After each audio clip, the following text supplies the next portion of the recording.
exercises. The explosion of the test torpedo set off all combat-ready warheads. The blast was 50 times more powerful than the initial explosion. This marks one of the catastrophic disasters in the history of Russian military exercises. The explosion of the test torpedo set off all combat-ready warheads. The blast was 50 times more powerful than the initial explosion, registering as a magnitude 3.5 earthquake on the seabed. The hull was torn in two. Ignoring his own chance to escape, a lieutenant fought his way toward the communication room to order the duty engineers at the nuclear reactor to evacuate. We can't leave! To prevent a catastrophic nuclear leak, Tell Vera I love her. the engineers sacrificed themselves, staying behind to manually shut down the reactors. The lieutenant gathered the survivors, leading them toward the upper decks and sealing the bulkheads behind them. Shivering and pale with terror, only 20-some men remained. With cold precision, the lieutenant commanded the survivors to inventory their supplies and begin self-rescue protocols. One team focused on the backup power, another on the bilge pumps, and the most vital task of all, a team to strike the bulkhead 4 times with a hammer every 30 minutes. 4 hours later, the lieutenant dove into the rising waters, piercing a carton of milk to track the current. After confirming the pumps were functional, the men shared a fleeting moment of relief. But as the lieutenant surfaced, he saw the first signs of hypoxia. Oxygen was running out. A sailor located an oxygen generator, but its core chemical cartridges were trapped in the flooded lower deck. The lieutenant and a volunteer stripped down and dove into the freezing seawater, retrieving 20 canisters. Upon their return, the immense water pressure pinned the hatch shut from the inside.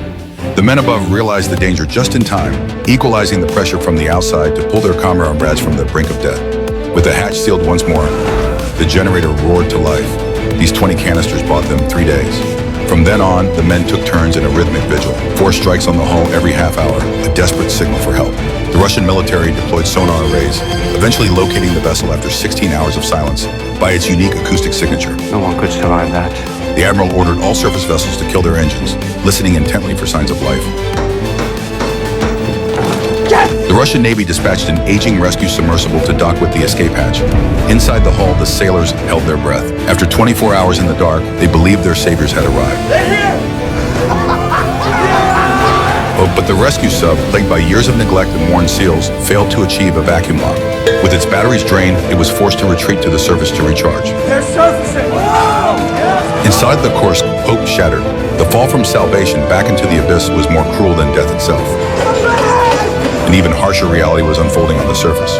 Britain and Norway offered state-of-the-art rescue equipment, but the Russian High Command refused, barring British ships from the site. The Kursk was Russia's highest military secret. Its internal design could never be exposed to foreign eyes. On the shore, the families watched the news in despair as their last hope was bargained away. We have children here. 118 families faced total devastation.